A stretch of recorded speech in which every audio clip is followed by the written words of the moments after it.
May tayo ng sitaw guys, mag-aadobo tayo ng sitaw. At ito ang aking nakuhang gulay. Mag-aadobo ako ng sitaw. Ito ang aming ulam ng umagahan or tanghalian.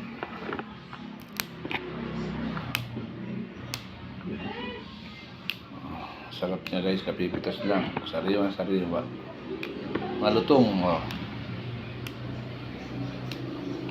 Malutong siya. Sarap.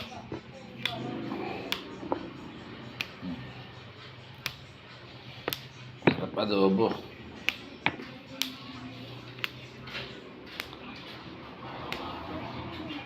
Haluan mo ng kalahating kilong